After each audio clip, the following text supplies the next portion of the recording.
Namasté, ma belle sangha d'amour. Eh bien, c'est le retour des directs, un brin de sagesse bouddhiste. Aujourd'hui sur le thème de l'authenticité, comment créer une vie à notre image, comment se donner le pouvoir, je dirais, de vivre une vie authentique. Alors, on va se donner toutes les clés pour faire ça, surtout qu'on va être dans le brouhaha bientôt du temps des fêtes. Là, c'est important de ne pas se perdre de vue. Et je vais vous parler également du défi qui s'en vient, 21 jours. C'est le dernier défi là, pour 6 mois, jusqu'à temps que je revienne définitivement au Québec en mai prochain. Donc voilà. Et j'espère que vous allez bien. Je suis de retour du Japon, complètement jet lag. Je sais que vous avez pour la plupart suivi nos aventures au Japon, nos découvertes, l'exploration intérieure aussi qu'on a fait à travers différents beaux lieux, le temple, monastère zen, pèlerinage. Alors je vois ma belle Mylène Lamarche qui est là justement, qui est avec moi au Japon il y a quelques jours. Comment ça va le jet lag? Moi j'ai dormi 3h30 cette nuit. Ma voix, vous allez l'entendre. Je me suis levé, ça va à 4h30 du matin et je me suis pas endormi avant 1h et quelques. Donc voilà, fait que vous me voyez comme ça ce matin. Et voilà, coucou Carl, allô, j'ai vu Suzanne passer, coucou mon beau Marco, j'espère que vous allez bien tout le monde.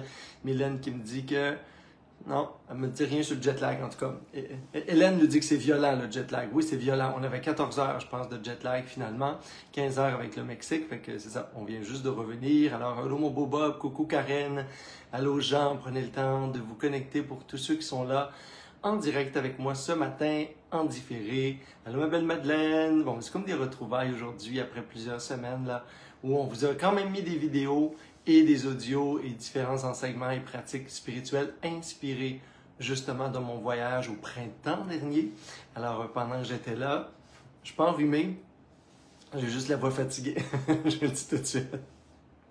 Hey, allô ma belle Lynn d'amour, j'espère que ça va bien. Coucou tout le monde, allô Sandrine, coucou Lynn. Alors aujourd'hui, on va se parler d'un sujet qui a roulé à travers moi, je dirais, les dernières semaines dans notre parcours dans différents lieux là, du Japon sacré, des lieux initiatiques, des espaces millénaires de pratiques spirituelles. Et face à ce bouillon de vie moderne, urbaine, presque futuristique des fois, du Japon, alors une réflexion sur justement comment aujourd'hui, intégrer la spiritualité dans la vie de tous les jours pour se permettre de vivre de façon authentique. Comment être justement soi, comment créer, construire une vie à notre image au-delà des pensées toutes faites. Et c'est ça l'idée. Parce qu'avec mon groupe, on a réfléchi, on a médité. Tous les jours, il y avait des enseignements philosophiques. On a rencontré d'autres maîtres que moi, là, comme enseignant. Pour nous amener encore plus loin sur certaines réflexions. On était dans cette espèce de tourbillon culturel également qui nous désoriente des fois du Japon à notre vie occidentale ici. Alors, une réflexion sur vivre, se donner, faire le choix, se donner le droit de vivre de façon authentique dans le monde moderne. Parce que nous, on avait comme un pas dans des traditions ancestrales millénaires, et je dirais même dans une architecture millénaire, des gens qui refont les mêmes rituels, les mêmes pratiques, habiter des mêmes croyances, avec une vision du monde qui vient comme d'un temps oublié. Et on avait aussi un pas dans ce Japon, cette vie moderne, ces trains à haute vitesse, le bullet train qui va à 300 quelques km/h, ces lieux où il y a des affiches partout, on se croirait dans des films du futur, là, comme Total Recall, si vous vous souvenez, là, si vous êtes de ma génération. Alors, et notre réflexion tout le long, dans nos marches, dans nos déplacements, c'était comment intégrer ce qu'on vient de puiser à même un monastère bouddhiste, ce que j'enseigne au niveau du zen, des philosophies ancestrales, et ce monde-là, qui est aussi le monde d'aujourd'hui. Et m'est venu le sujet, non seulement de l'authenticité, mais de comment on peut vivre en équilibre entre les différents aspects de la société, mais qui représentent aussi différents aspects de nous. Et pour moi, une des clés, c'est comment on peut accueillir, je dirais, réconcilier nos paradoxes. C'est comme si on avait, j'ai l'impression parfois en entendant les gens en tout cas, qu'on essaie d'être une personne spirituelle. On essaie d'être une personne en santé qui fait attention à elle, là, puis qui est comme à demi-végétarienne, un tiers keto, puis 2 tiers cardio-énergie. Là. Et on essaie après ça d'être une personne artistique, créative. C'est comme si on jouait plein de jeux dans des étiquettes qu'on s'est mis nous-mêmes, ou que les autres, des fois, nous ont mis. Là. Et consciemment ou pas, on se met à jouer le jeu comme si on avait juste une facette.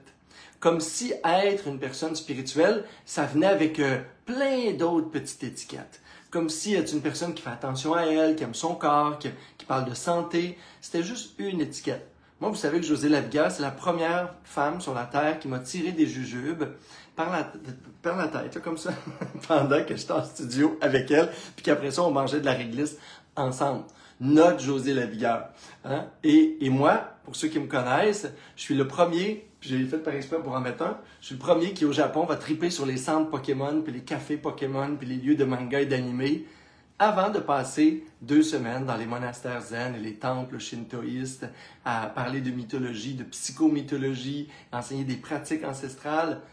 Et c'est ça, vivre. Je pense que de façon authentique, vivre, ça commence le jour où un et l'autre, hein, ce qui s'oppose en nous, cesse de se faire conflit, cesse de se faire bataille. Et pour les gens, c'est difficile à comprendre. Fait qu'il faut le comprendre nous-mêmes en premier pour pouvoir l'exprimer, pas nécessairement verbalement, mais plus dans notre façon de vivre.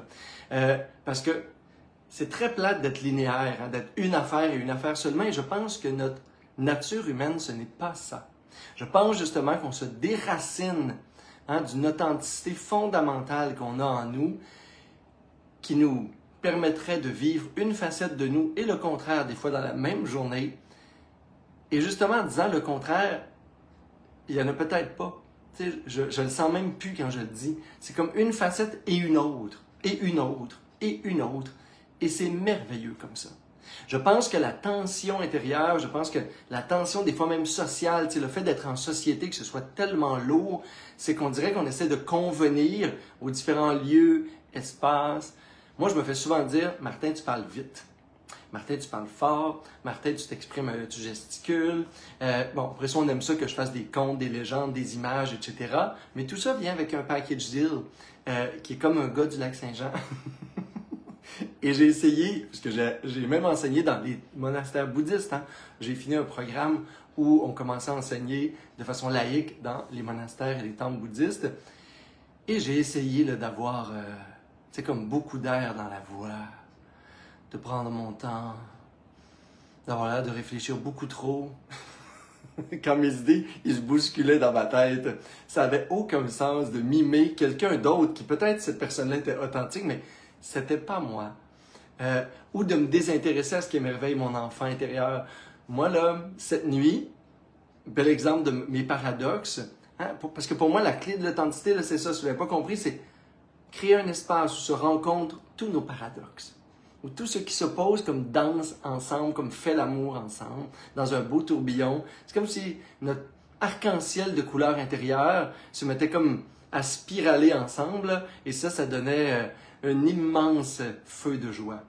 Au lieu que les couleurs s'opposent, au lieu de vouloir juste être beige ou juste être coloré, je me suis mis comme ça aujourd'hui. Les gens qui me connaissent aussi, j'aime les couleurs. J'aime aussi le noir et la sobriété. Mais oui, j'aime parler, mais j'ai déjà vécu 30 jours en silence dans un monastère au Népal. Et j'en ai fait des 10 jours de silence dans ma vie, dans différents processus, de Satori à Zen à d'autres. Et j'adore ça. J'adore être entouré de gens. Et j'ai une nécessité, des fois une urgence de la solitude. Et c'est merveilleux comme ça. On n'est pas un ou l'autre. On est un et l'autre. Cette nuit, je reviens, je n'ai pas perdu mon fil, non? J'ai pas beaucoup dormi les 4 derniers jours, mais je n'ai pas perdu le fil. Cette nuit, j'ai à la fois, je me suis réveillé très tôt, en plein milieu de la nuit, à la fois j'ai lu mon livre que je suis en train de lire sur le zen en ce moment, qui m'interpelle beaucoup. J'ai fait une recherche sur les divinités associées au cerf, à l'animal du cerf, puisque la mythologie, pour moi, c'est une inspiration. C'est comme si je m'injectais du mythos, de l'émerveillement, de l'imaginaire, du sens. Et j'ai fini par, juste avant que je vienne ici, là, devinez ce que je faisais. Je vais des réponses, des tentatives, il y en a qui sont courageux. Mais non, je ne me mettais pas de l'encens puis des puffs de patchouli dans le visage. Je n'étais pas là entre deux bols tibétains. Je jouais à un jeu vidéo. Ouais, sur un écran de télévision. Avec une manette. Comme un vrai, là. Et après ça, ben, je peux passer l'avant-midi après vous à prier, à faire des mantras, à être en silence, à contempler des pensées. Et tout ça, c'est moi. Je ne sais pas c'est quoi vous, mais moi, les gens me disent « Martin, t'es une bébite à sucre » et pourtant, tu sais, de végétarien, en santé, puis ton corps a l'air d'être bien, puis tu sais, le sucre, ça crée de l'inflammation, puis ben oui, c'est ça, j'aime ça. Bon, je pourrais dire que c'est de la faute à ma mère parce qu'elle mettait ma suce dans du miel et quand j'étais enfant, puis je pleurais beaucoup, mais non, on le dira pas. Je pourrais dire que c'est ma tante Rachel qui fait les meilleurs renverseuses ananas au monde, ou grand-maman Bilodeau qui fait des grands-pères au bleuet qui dépassent l'entendement. Mais non.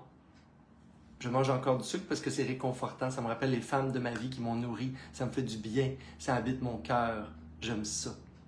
Je suis pas obligé d'en manger beaucoup, mais j'en mange. Puis quand les gens me voient manger puis en parler, ils ont l'impression que c'est un autre être humain. Ils ont l'impression que je suis possédé puis que ça peut pas être Martin Bilodeau. Premier du nom. C'est impossible d'être une chose et son contraire, mais si on essaie, et moi j'ai essayé plusieurs fois de me conformer à être une chose, et ça m'a amené comme je dirais une forme de violence intérieure. Parce que se nier soi-même, nier une part de soi, c'est violent. C'est comme si on bannissait à travers des jugements. Qu'est-ce qui fait qu'on n'accepte pas la myriade des opposés que nous sommes et de tous nos paradoxes? Ben, c'est toujours le jugement, c'est toujours le désir de plaire, c'est toujours la conformité, c'est toujours se définir dans le regard des autres, c'est toujours une convention sociale ou une autre. Vivre de façon authentique, je pense que ça commence le jour où je suis capable d'épouser ensemble mes contradictions, mes opposés, mes paradoxes. Et c'est merveilleux comme ça. Et peut-être essayer de moins en imposer sur les autres aussi. Un et son contraire.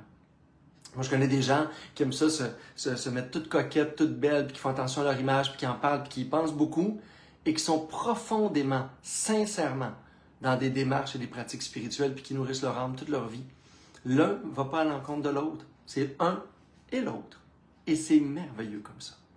Et c'est quand on commence à s'opposer, et à s'opposer les uns les autres, et à commencer à faire des guerres d'opinion, puis des guerres de croyances, qu'on oublie qu'on peut être tout ça.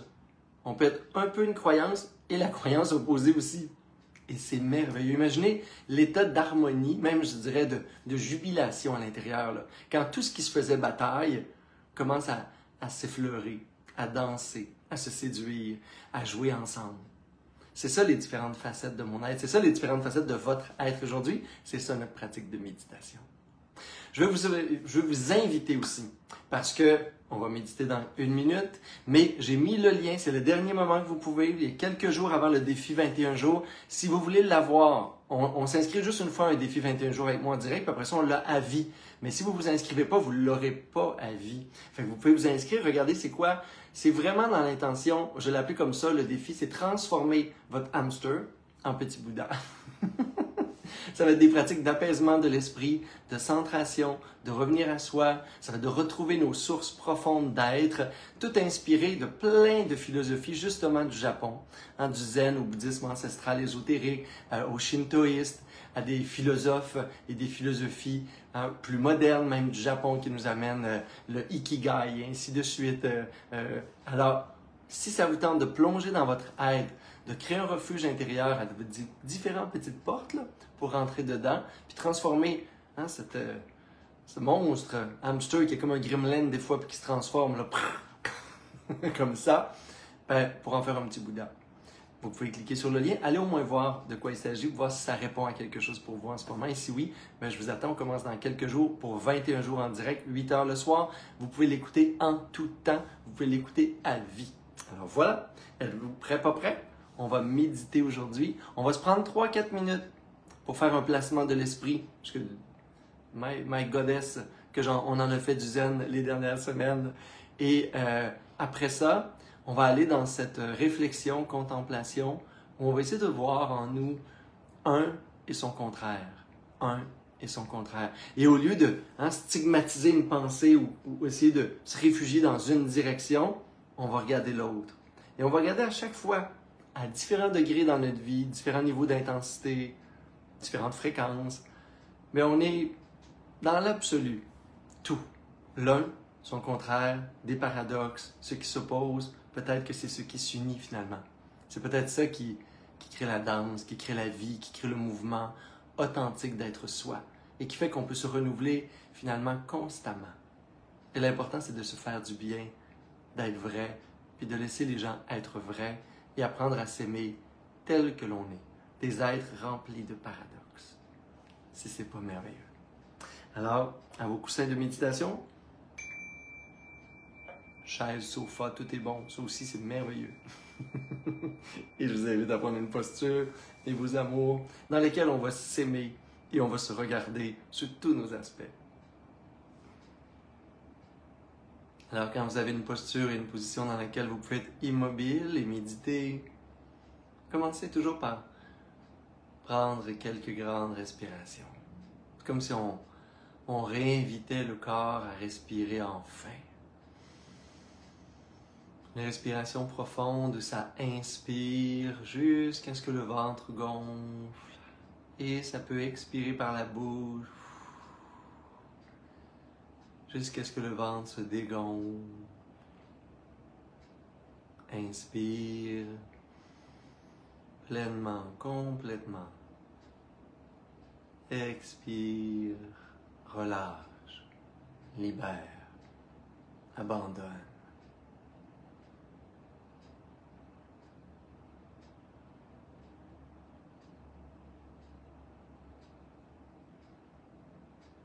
Et on peut faire quelques petits mouvements, ouais, les yeux fermés ou mi-clos ou même ouverts, c'est pas grave, la méditation a commencé.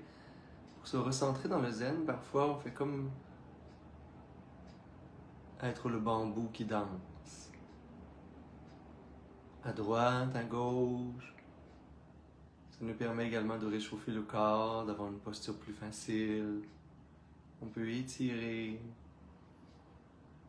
le corps à droite et à gauche, comme un petit basculement.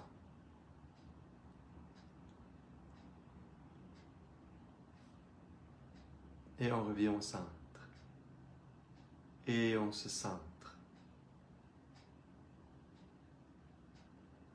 On sent cet espace en nous, à l'intérieur de nous, juste au centre de nous, où on est là, juste là. Et j'essaie de découvrir au centre de l'être, qu'est-ce que cette présence? Qu'est-ce que la présence?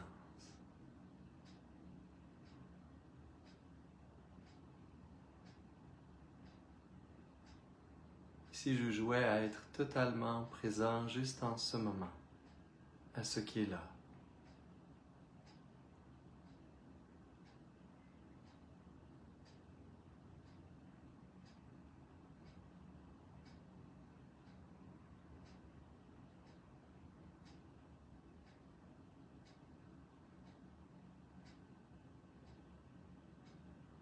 Et je peux peut-être même relâcher les tensions dans les épaules, au niveau du visage. Peut-être même au niveau de la poitrine et du cœur. Que tout mon être soit léger. Que tout mon être se libère. Et je dis oui à la détente. Je dis oui à la douceur. Je dis oui à la tendresse.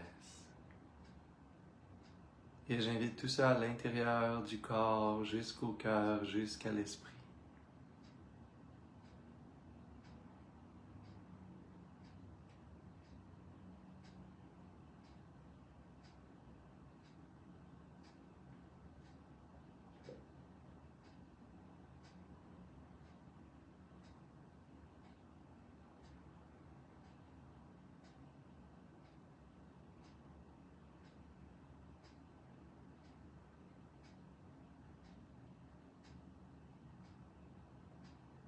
Est-ce que ça respire encore facilement et pleinement? que je suis toujours dans la présence, que je peux réactiver en tout moment.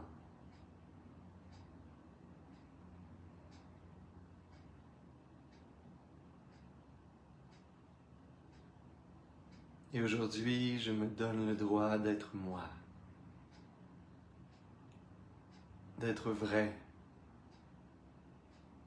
d'être dans tous mes états. Et je contemple la diversité des aspects de mon être qui peut-être parfois sont considérés comme des oppositions, des paradoxes, des contradictions. Et aujourd'hui, je vais les voir tout simplement, sans les opposer.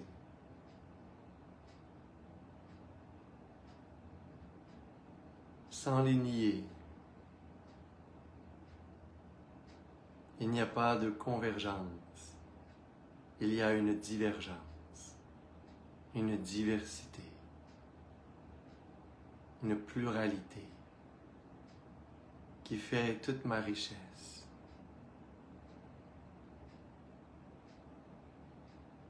Qui fait de moi l'être unique que je suis. Et je peux penser à ces aspects de mon être, même parfois peut-être refoulés ou un peu ignorés. Comment il est possible et même agréable d'être un et ce que j'appellerais encore peut-être son contraire. Une chose et l'autre. Qu'est-ce qui en moi parfois se fait conflit mais cherche à danser ensemble? Qu'est-ce qui s'oppose et que je pourrais réconcilier?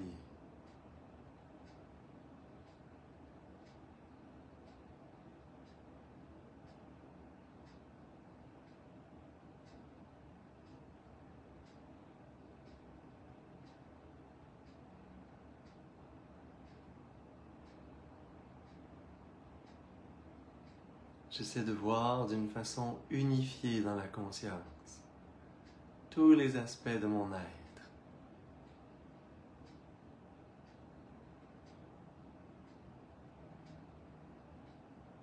Toute la diversité qui est en moi.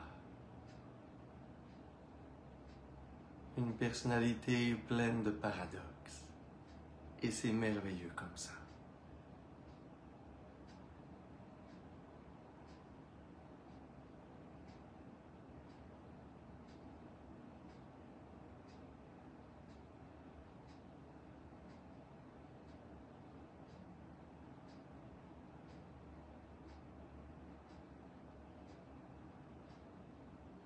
Et s'il y a des aspects vraiment très spécifiques de mon être que je mets parfois en opposition ou que la société me fait voir comme des contradictions, je peux créer un espace de réconciliation où ces aspects de moi peuvent être vus comme des petits personnages ou des objets, une image.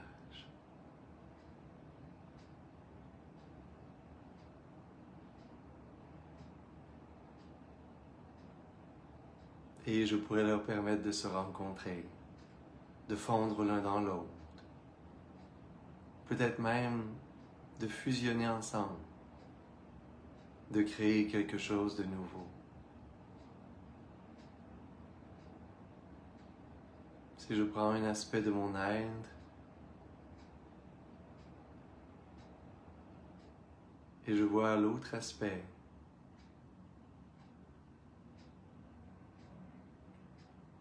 que je les symbolise,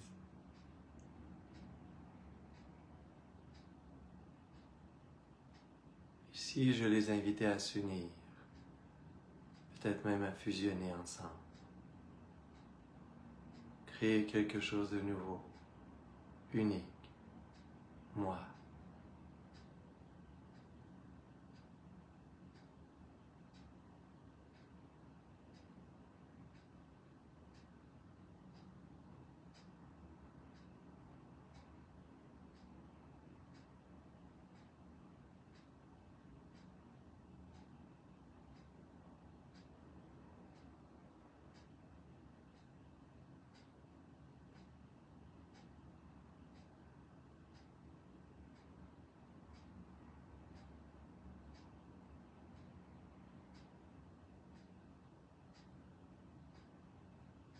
Et je peux inviter tous les aspects de mon être à se pacifier.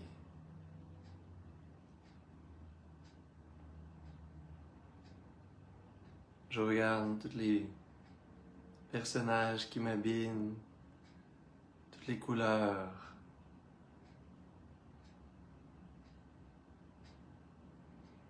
Qui sont en moi, qui forment cette immense mosaïque de l'être.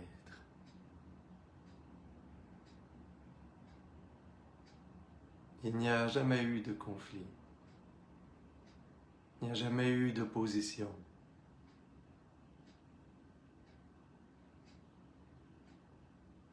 Sauf celle que j'ai créée.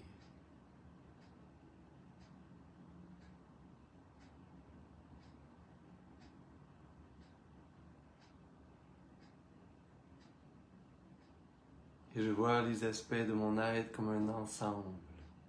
Ensemble, c'est moi. Un ensemble qui peut se célébrer, s'amuser,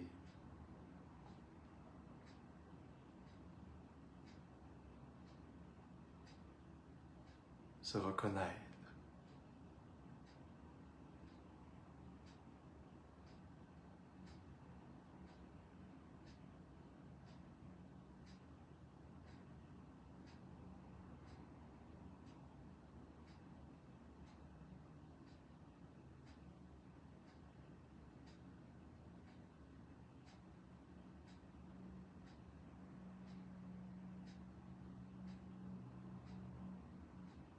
Et je reconnais, j'identifie, je me réjouis d'être ceci et cela, d'être à la fois grande et petite,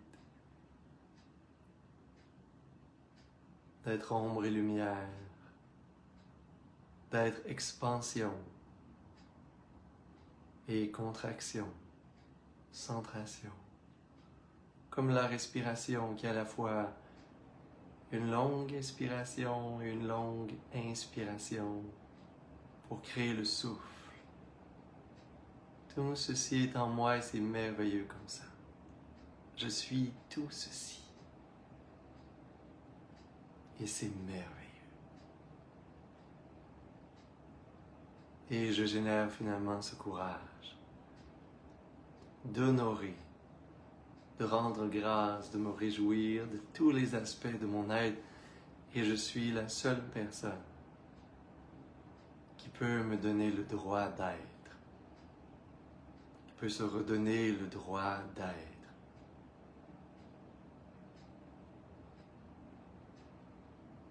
Être qui je suis.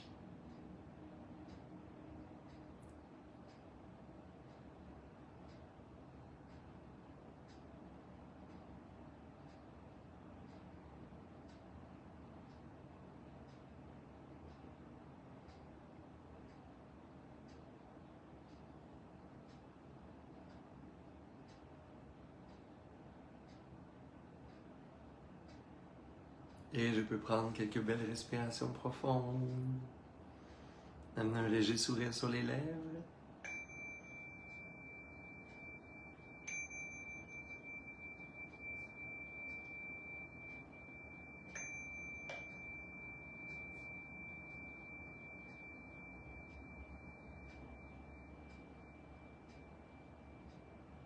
Et je me le rappelle, je suis merveilleux, je suis merveilleuse comme ça. Je peux amener les mains namasté si on veut, les réchauffer un peu. Amener les pouces et la conscience au cœur. Si vous voulez, on peut inspirer par les narines pour expirer bouche. Et je peux inspirer pour faire vibrer le son Om, soit intérieurement ou extérieurement. Ce son qui unit tous les sons.